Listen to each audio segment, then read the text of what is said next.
All right, we are now returning to live to Istanbul, where we cross to Ukraine and Russia have signed an agreement for a grain deal, and we'll talk further on this with our foreign editor, Sophie. Let's cross live for you now.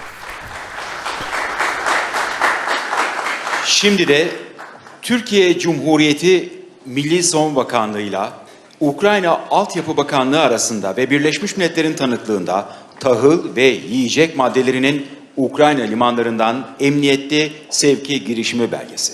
İmzacılar Türkiye Cumhuriyeti adına Milli Savunma Bakanı Hulusi Akar. Well, indeed, Flo, as you pointed out, currently we see the two delegations.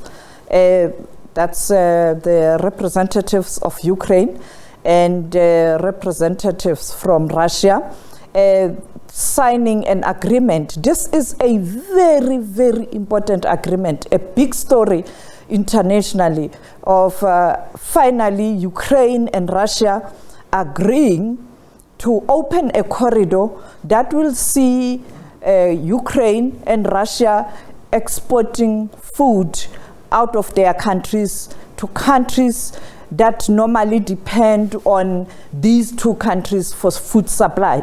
We know that there was a big crisis because regions such as Africa, you know, we export a lot of grain from Ukraine, we export fertilizers from Russia.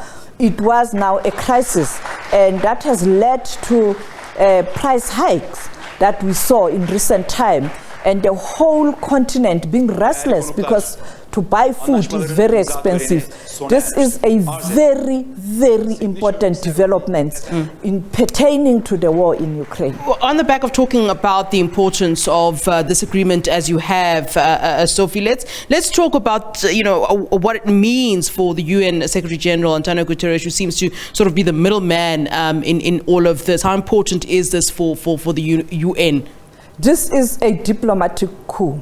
When he spoke to journalists at the Security Council, Antonio Guterres, as you see him in those visuals last week, when he made a partial announcement in terms of what was going to happen, said it is an important moment because this brings a glimmer of hope in terms of attempts to resolve the conflict in Ukraine. It speaks to there is a possibility to bring the two countries together to resolve their differences and perhaps finally arriving at ceasefire in that country.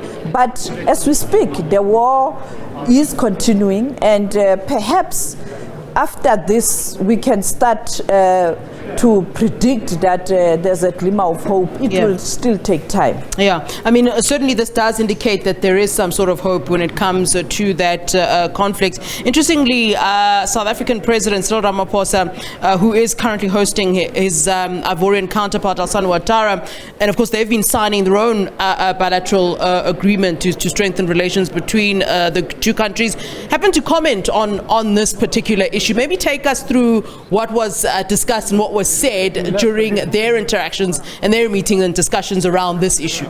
Predicting this milestone or perhaps this coup, we did ask President Cyril Ramaphosa and his counterpart President Alassane Ouattara about their views in terms of what was expected later this afternoon. As we see now, both were very happy, and they were saying they are happy because this will pave way for more engagement between the two countries. Secondly, President Ouattara, which was breaking news, told us that he spoke to the Ukrainian President Zelensky, saying that as soon as this agreement has been signed and they can now export grain from Ukraine, the first stop or delivery must go to the continent, the sub-Sahara region, the poorest region. And I think those 250 million tons,